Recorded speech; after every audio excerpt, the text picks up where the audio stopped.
नमस्कार विद्यार्थियों, स्वागत है आप सभी का आज के इस बेहद खास और विस्तृत लेक्चर में। आज हम पूर्व मध्यकालीन भारतीय इतिहास के एक ऐसे अध्याय पर चर्चा करने जा रहे हैं जिसने हमारे देश की राजनीतिक, सामाजिक और सांस्कृतिक दिशा को हमेशा के लिए बदल कर रख दिया। विषय है भारत पर प्रारंभिक मुस्लिम आक्रमण। एक गंभीर सिविल सेवा उम्मीदवार के लिए इन घटनाओं की सिर्फ तारीखें रटना काफी नहीं है, बल्कि इनकी पृष्ठभूमि और इनके दूरगामी परिणामों को गहराई से समझना बहुत जरूरी है। तो अपना पूरा ध्यान यहीं केंद्रित रखिएगा, क्योंकि इतिहास के इन अहम पन्नों को हम बहुत ही बारीकी और विस्तार से पलटने वाले हैं। आज के हमारे इस पूरे घटनाक्रम को हम बिल्कुल क्रोनोलॉजी यानी क्रमबद्ध तरीके से कवर करेंगे।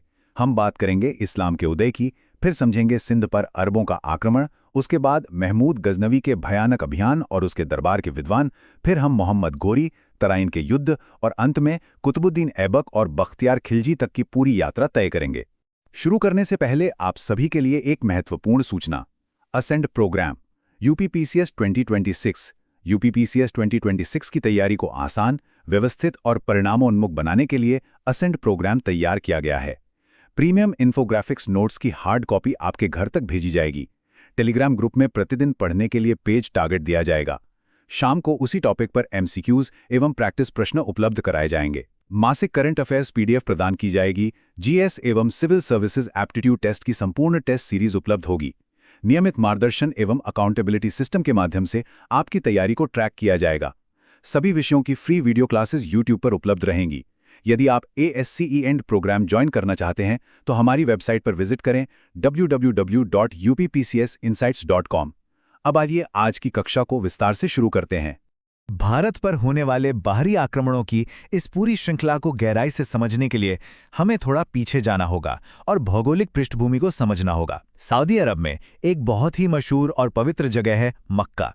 यहीं पर साल 570 ईस्वी में हजरत मोहम्मद का जन्म हुआ था, जिन्होंने आगे चलकर इस्लाम धर्म की नींव रखी। यही कारण है कि मक्का पूरी दुनिया में इस्लाम को मानने वालों के लिए सबसे पवित्र तीर्थ स्थल है। हजरत मोहम्मद का जीवनकाल 570 ईस्वी से लेकर 632 ईस्वी तक रहा। साल 632 में उनकी मृत्यु हुई। ये वो महत्वपूर्ण समय था जब मध्य पूर्व के रेतीले इलाकों में एक बिल्कुल नई धार्मिक और राजनीतिक शक्ति आकार ले रही थी। और ध्यान दीजिएगा, इस नई शक्ति का असर आने वाली सदियों में पूरी दुनिया पर और खास तौर पर हमारे भारत पर बहुत गहरा पड़ने वाला था।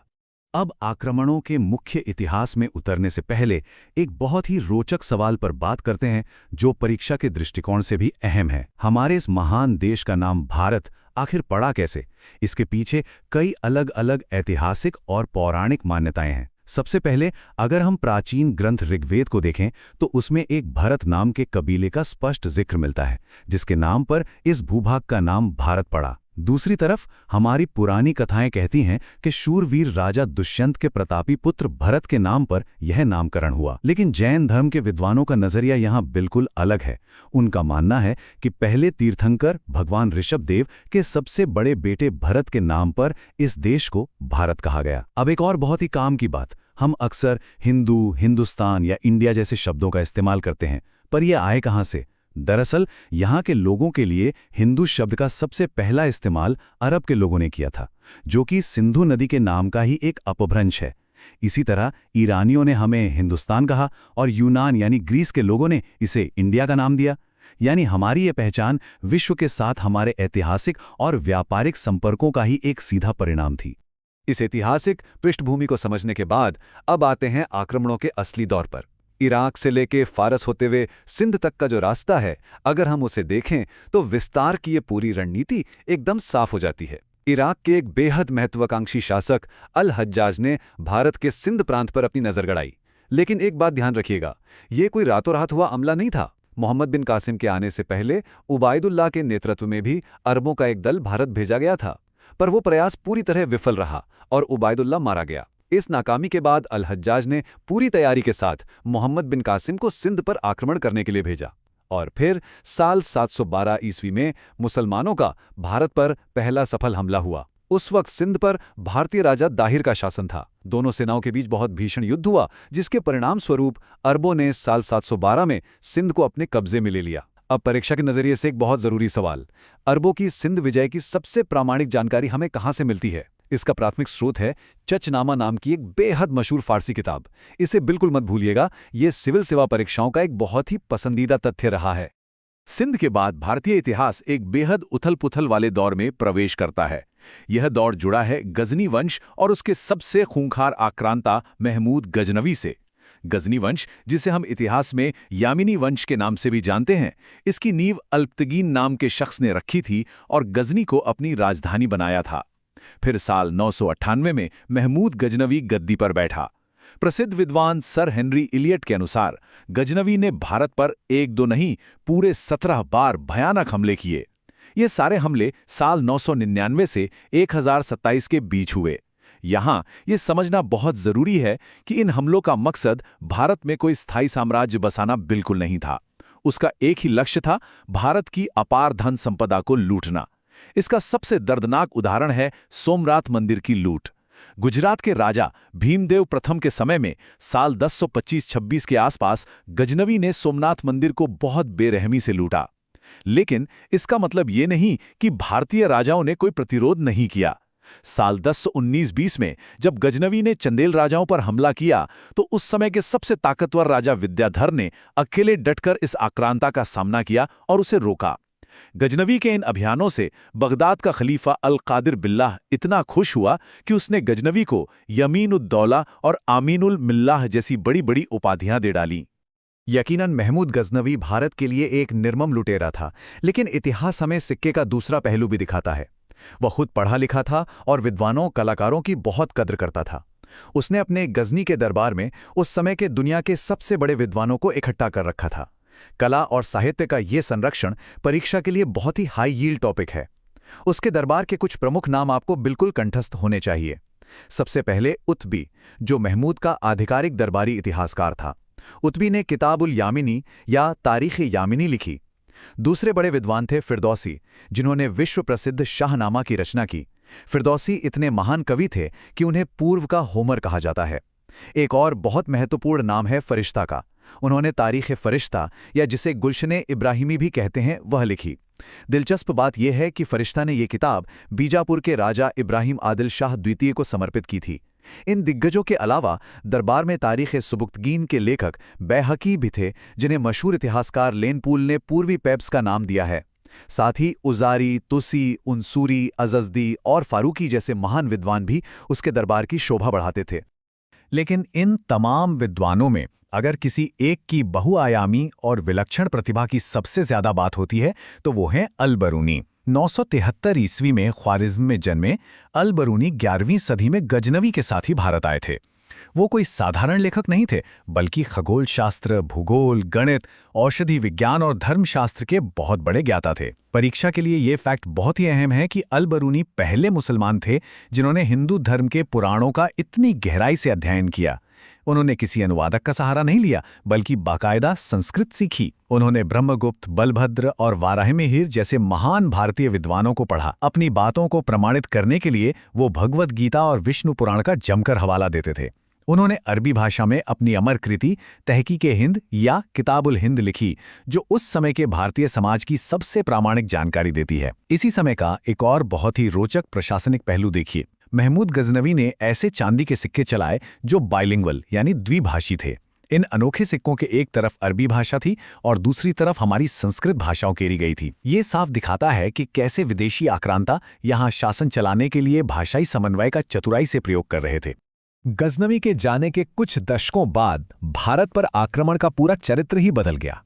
अब सिर्फ खजाना लूटकर वापस लौट जाना मकसद नहीं था, बल्कि अब लक्ष्य था जमीन पर कब्जा करके एक स्थायी साम्राज्य बसाना। इस नए युग की शुरुआत की मध्य एशिया के शासक शिहाबुद्दीन मोहम्मद गोरी ने साल 1175 में मुल्तान पर हमले के साथ अपनी शुरुआत की। और ये कोई 1-2 साल का अभियान नहीं था। वो साल 1205 तक लगातार भारत के अलग अलग हिस्सों पर चढ़ाई करता रहा। उसका विजन बिल्कुल साफ था, उत्तर भारत में एक मजबूत तुर्की सत्ता कायम करना। और इसी महत्वाकांक्षा के कारण उसका सबसे बड़ा और ऐतिहासिक टकराव हुआ भारतीय इतिहास के महान योद्धा पृथ्वीराज तृतीय, जिन्हें हम पृथ्वीराज चौहान के नाम से जानते हैं, उनके साथ। अब गोरी के इस पूरे साम्राज्यवादी विस्तार को समझने के लिए आए इस बैटल मैट्रिक्स यानी युद्धों के सटीक कालक्रम को जरा बारीकी से डिकोड करते हैं। गोरी का सफर कोई आसान सफर नहीं था। साल 1178 में उसने गुजरात पर हमला किया, लेकिन वहां मूलराज द्वितीय की मां वीर नायिका देवी ने इतनी अदम्य बहादुरी दिखाई कि गोरी की सेना को धूल चटा दी। भारत में ये गोरी की पहली और बहुत ही करारी हार थी, जिसने उसे अपनी रणनीति बदलने पर मजबूर कर दिया। इसके बाद उसने अपना रुख उत्तर भारत की तरफ किया। साल 1191 में पृथ्वीराज चौहान और गोरी के बीच तराइन का पहला युद्ध हुआ और गोरी फिर से बुरी तरह हार गया। लेकिन गोरी ने हार नहीं मानी, उसने सबक लिया। ठीक अगले साल 1192 में तराइन के दूसरे युद्ध में वो एक नई रणनीति के साथ वापस लौटा और इस बार उसने पृथ्वीराज चौहान को हरा दिया। इतिहासकार मानते हैं कि इसी युद्ध के बाद भारत में मुस्लिम शासन की वास्तविक शुरुआत हुई। इसके बाद साल 1194 में चंदावर का युद्ध हुआ, जिसमें गोरी ने कन्नौज के ताकतवर राजा जयचंद को भी हरा दिया।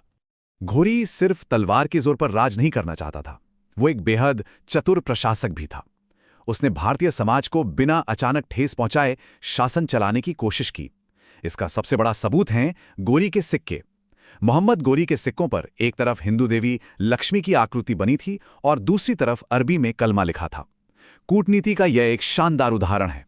जीत के बाद उत्तर भारत में एक बहुत बड़ा प्रशासनिक बदलाव आया, इक्ता प्रथा की शुरुआत। इक्ता सिस्टम का मतलब था जमीन को टुकड़ों में बांटकर अपने सैन्य अधिकारियों को देना, जिसने भारत की पुरानी सामंती व्यवस्था को बदलना शुरू कर दिया। अब चूंकि घोरी का साम्राज्य मध्य एशिया तक फैला हुआ था, इसलिए उसने भारत का राजकाज अपने सबसे भरोसेमंद दास और सिपह सलार कुतुबुद्दीन ऐबक के हाथों में सौंप दिया। ऐबक ने तराइन की दूसरी लड़ाई में गोरी की जीत में बहुत बड़ी भूमिका निभाई थी। साल 1192 से लेकर गोरी की मृत्यु 1206 तक ऐबक ने ही गोरी के खास आदमी के रूप में भारत का राज संभाला और तुर्की शासन की जड़ों को मजबूत किया। गौरी का ये अभियान सिर्फ उत्तर और पश्चिम भारत तक ही सीमित नहीं रहा। पूरब की तरफ बिहार और बंगाल को जीतने का काम गौरी के एक बिल्कुल साधारण से दास इख्तियारुद्दीन मोहम्मद बिन बख्तियार खिलजी ने किया, और यह भारतीय इतिहास का एक बेहद त्रासद अध्याय है। बख्तियार खिलजी ने जब बिहार पर आक्रमण किया तो उसने प्राचीन भारतीय ज्ञान के सबसे महान केंद्रों नालंदा और विक्रमशिला विश्वविद्यालयों को पूरी तरह से जलाकर राख कर दिया।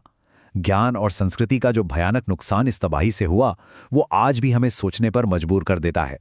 इसके बाद साल 1198 से 1203 के बीच उसने बंगाल पर हमला किया। वहां का राजा लक्ष्मण सेन बिना लड़े ही राजधानी छोड़कर भाग गया और तुर्की सेना ने नदिया शहर को खूब लूटा। अंत में बख्तियार खिलजी ने लखनौती को अपनी नई राजधानी बनाया। इस पूरे कालखंड का गहराई से विश्लेषण करते हुए प्रसिद्ध इतिहासकार प्रोफेसर हबीब ने बहुत ही सटीक बात कही है। उन्होंने कहा कि तुर्कों की इस जीत ने केवल सत्ता नहीं बदली, बल्कि शहरों और गांवों में एक ऐसा बदलाव पैदा किया जिसे उन्होंने एक क्रांति का नाम दिया।